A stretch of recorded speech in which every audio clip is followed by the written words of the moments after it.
बिस्मिल्लाहिर्रहमानिर्रहीम। शुरू अल्लाह के पाक नाम से और ख़ातमुन नबीय्यीन के पाक नाम से। दोस्तों, मैं आप सबको वेलकम करता हूँ अपने यूट्यूब चैनल एक यकीन की किताब पे।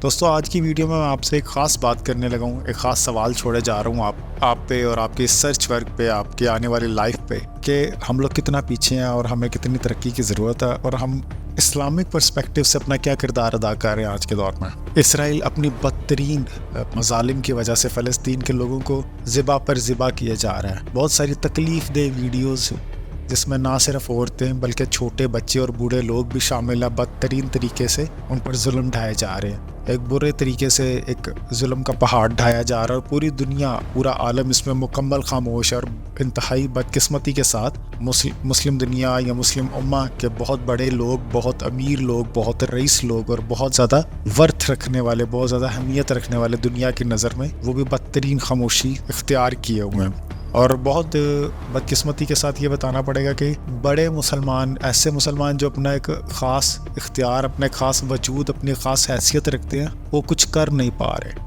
या तो मुकम्मल खामोश हैं और अगर वो कुछ बोल रहे हैं तो बिल्कुल ऐसा बोल रहे हैं कि जिसका कोई इख्तियार ही नहीं है। अभी ये जो न्यूज़ सामने आ रही है, 2-3 वो मैं आपसे डिस्कस करने वाला हूँ। सबसे पहली तो न्यूज़ ये है कि जो इसराइल के वज़ीर दिफा के मुंह से जो सच निकला है, जो भयानक सच निकला है, कड़वा सच निकला है, खौफनाक किस्म का सच निकला है, वो ये है कि हम ग्रेटर इसराइल के बिल्कुल करीब हैं। अखंड इसराइल, जैसे अखंड भारत इंडिया बात करता है, इसी तरह अखंड इसराइल के बिल्कुल करीब है। ग्रेटर इसराइल में कौन कौन से कंट्रीज हैं और कैसे उन्होंने हथियार लिया है, अब उस पर क्या सिचुएशन चल रही है, वो डिस्कस करने वाला हूँ। उसके अलावा एक जो दूसरी इंपॉर्टेंट बात मैं इस वीडियो में डिस्कस करने वाला हूँ वो ये है हम लोग क्या अपना रोल प्ले कर रहे हैं। ग्रेटर इसराइल से मुराद जब भी वो ये बात करते हैं तो उनका मतलब ये होता है, उनका मकसद ये होता है कि 7 से 8 कंट्रीज़ हैं जिनको उन्होंने अपने अंडर, अपने कब्जे में लेना है। इसराइल खुद तो यहाँ पे था नहीं और इसराइल के लोगों को, मतलब डिफरेंट कंट्रीज से कुछ लोगों का ये मानना है कि अगर हिस्ट्री देखी जाए तो ये तो मतलब एक ख़ास हिस्से तक ही थे जब बनी इसराइल की कौम से, मतलब जिनसे ये हैं, तो जॉर्डन के ख़ास इलाके तक ये महदूद थे। फिर उन्होंने जिस तरह अल्लाह ताला की नाफरमानी की और जिस तरह मतलब वो सारी एक हिस्ट्री का हिस्सा रहा, तो ये इन्होंने अपना वक्त ज़्यादातर मतलब यूरोप में ही रखा। फिर जो एक मौजूदा हिस्ट्री, जो लेटेस्ट हिस्ट्री की अगर हम बात की जाए रिसेंट 200 to 300 ईयर्स की, तो उसमें उन्होंने यूरोप में अपना असर और रसूख रखा काफ़ी। फिर वर्ल्ड वॉर में जो हिटलर ने इनके साथ किया, जो ये डिज़र्व करते थे। फिर पोलैंड में इन्होंने काफ़ी अपना टाइम गुजारा, ये वो उनके लिए बहुत एक हिस्टोरिकल वर्थ जगह है। जर्मनी में बहुत ज़्यादा इन्होंने फिर अपनी असलियत दिखाई और उसके बाद इनको निकाला गया। तो उसमें मतलब ये चीज़ थी कि यहाँ पर ये वापस आया। तो ग्रेटर इसराइल में इनका मकसद ये था कि हम लोगों ने 6 से 7 कंट्रीज़ को अपने अंदर में ला के अपनी एक ख़ास जगह बनानी है। अब ये इस जगह को क्यों बनाना चाह रहा है, मैंने इस पर स्पेशल एक अलग से वीडियो बनाई हुई है, आप वो देख सकते हैं मेरे इसी यूट्यूब चैनल पे, और वो सबसे ज़्यादा वायरल वीडियो है। मतलब इसी जगह की ख़ास लड़ाई क्यों है, इसमें मैंने बड़ी डिटेल से एक वीडियो बनाई है, आप देख सकते हैं। उनमें कंट्रीज़ कौन कौन से आते हैं, सबसे पहले तो फ़लस्तीन है, गज़ा है, उसके अलावा शाम है, अब गज़ा में भी जंग चल रही है। उसके अलावा शाम का मुल्क है सीरिया जिसको बोलते हैं, उसमें भी बहुत बदतरीन हालात रहे हैं, जंग की सिचुएशन रही है। फिर लबनान है, अब वो लबनान भी आप सबके सामने ही है, वो भी हालत जंग में है। उसकी भी सारी की सारी जो फ़्लाइट्स हैं वो भी कैंसिल हुई पड़ी हैं, ना वो वहाँ पे एयरपोर्ट्स कोई वर्किंग कर रहे हैं, यानी दुनिया से तो वो कट ऑफ हो गया। जैसे गज़ा या फ़लस्तीन कट ऑफ हुआ, इस तरह लबनान कट ऑफ हुआ है, फिर टोटली कट ऑफ हुआ। सीरिया भी दुनिया से मतलब कोई ख़ास ताल्लुक़ में नहीं है।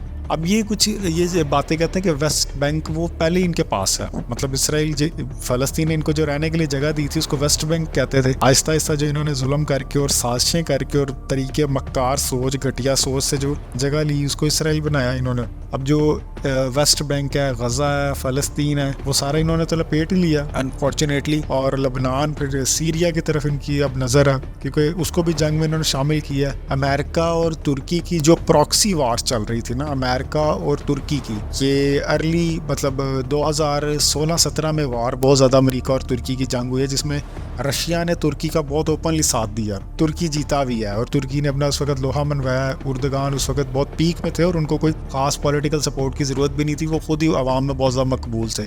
इस वक्त तो उर्दगान साहब और पूरा तुर्की ऐसे खामोश हुए बैठा है इस फ़लस्तीन के मामले में, मायूस कुन खामोशी है। चाहे वो कोई पाकिस्तान का कोई लीडर है, एटम बम अब पता नहीं इन्होंने कब चलाने हैं, हाथ से हर चीज़ निकल चुकी है। जो हमारा पहला किबला ही है फ़लस्तीन है, और उसको भी हथिया लिया यहूदियों ने, तो पीछे क्या रह गया फिर। लेबनान और सीरिया में वैसे उन्होंने कब्जा कर लिया, तकरीबन कर ही लिया। लेबनान में भी अब अगर वहाँ पे जंग शुरू हो गई तो इसराइल के साथ तो पूरे वर्ल्ड की सपोर्ट है। तो वो जैसे उसने फ़लस्तीन उन्होंने कब्जे में लिया, हम कुछ नहीं कर सके, ना पूरी दुनिया कर सकी है। अब ये स्काई न्यूज़ है कि ये बड़ी ज़बरदस्त बात है। स्काई न्यूज़ इन्हीं का चैनल है, जियोज़ का ही, यहूदियों का ही, और उनकी एक खबर चलना, तो दैट मीन्स कि उसकी वर्थ है। उनके मुताबिक ये है कि स्काई न्यूज़ के मुताबिक कि इसराइल के फौजी काफ़ी तादाद में मार रहे हैं। तादाद इसराइल बताता है ना। अच्छा, ये भी एक बड़ी मेंटालिटी, वो एक मेंटली स्ट्रेटजी अडॉप्ट करते हैं अपने लोगों को खुश करने के लिए कि जो कोई धमाका उनकी तरफ से किया गया या उनकी तरफ से कोई अटैक हुआ गया या कोई जवाबी हमला किया गया ना, वहाँ पे सच कोई नुकसान नहीं हुआ। वहाँ पे मतलब इसराइल की फौजी नहीं कोई मरे या कोई इसराइल को कोई नुकसान नहीं हुआ, ये झूठ है। स्काई न्यूज़ इनका बड़ा सपोर्टेड चैनल है और इन्होंने बड़ा इस पे वर्थ दिखाई है हमेशा। इस पे इनके ही लोग आके इन्हीं के पसंदीदा सवालों के जवाब देते रहे हैं। इनका भी काफ़ी नुकसान हुआ है, तो उनकी न्यूज़ में अगर है तो दैट मीन्स इसका ठीक ठाक नुकसान हुआ है। इनके फौजियों का, इनके बंदों का काफ़ी ज़्यादा नुकसान हुआ है, असले की सूरत में भी और भी। हम इसको जैसे मर्जी कहें। अब जो भयानक सच वो ये उनके वज़ीर दिफा के मुंह से जो निकला है कि हम ग्रेटर इसराइल के बिल्कुल करीब हैं। दैट मीन्स कि लेबनान ये अब अपना पूरा अपने अंदर करने लगे। लेबनान एक वाहिद कंट्री था जिसमें क्रिश्चियनिटी काफ़ी ज़्यादा स्ट्रॉन्ग होल्ड के साथ है और वो मुसलमानों के साथ जंग की सूरत में मतलब फाइट कर रही है। ये एक बहुत बड़ी बात है। जब बाकी बड़े अजीम शान मुसलमान मुल्क सऊदी अरब, कतर या कोई दुबई या बहरीन या हमारा माशाल्लाह से खैर से पाकिस्तान एटमी ताकत, वो खामोश है। और लेबनान में क्रिश्चियन काफ़ी ज़्यादा है और वो भी साथ दे रहे हैं। यूरोपियंस बड़ा ज़बरदस्त प्रोटेस्ट करते हैं इसराइल के अगेंस्ट, और वो ये भी बड़ी हैरानकुन बात है। आप सऊदी अरब में ऐसा प्रोटेस्ट नहीं कर सकते जैसे यूरोप में करते हैं लोग, और इवन नॉन मुस्लिम्स करते हैं। ये एक बड़ी ज़बरदस्त बात है। तो अब उनकी ग्रेटर इसराइल की जो थॉट है उसके मुताबिक वेस्ट बैंक इनके पास है, फ़लस्तीन अब इनके पास आ चुका है। हमने कुछ नहीं किया, ओपनली कह रहा हूँ। अब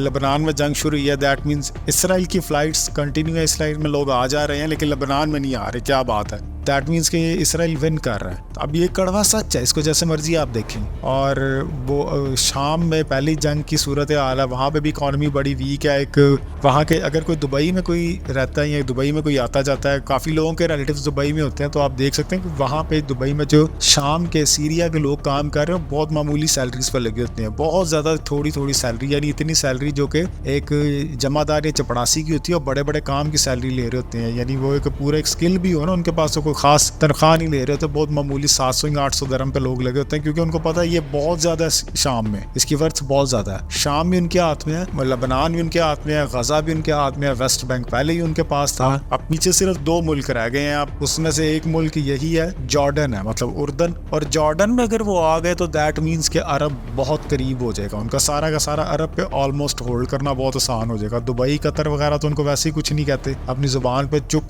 की उंगली रख के बैठे हुए हैं। तो अरब में आ गए तो हमारा मतलब इस्लाम किधर जाएगा। ये सवाल आपके लिए मैं छोड़ूं। सिर्फ जॉर्डन रह गया उनके ग्रेटर इसराइल की जो विजन है उसके मुताबिक। बाकी सब कंट्रीज में वॉर चल रही है और वो विन कर रहा है, सिर्फ जॉर्डन अभी तक रह गया। और जॉर्डन ने इस्लामिक पर्सपेक्टिव से बहुत स्ट्रॉन्ग हिस्ट्री का अहमियत का हामिल है। इसमें सोचिए और थोड़ा खुदा के लिए हमारे हुक्मरानों के लिए दुआ करें और हमारे अजीम शान मुसलमान जो अपनी वर्थ रखते हैं उनके जागने के लिए दुआ करें, ताकि अल्लाह ताला हम सबका हामी नासिर हो। उम्मीद करता हूँ वीडियो आपको पसंद आई होगी। अपना ख्याल रखिए। अल्लाह हाफिज़।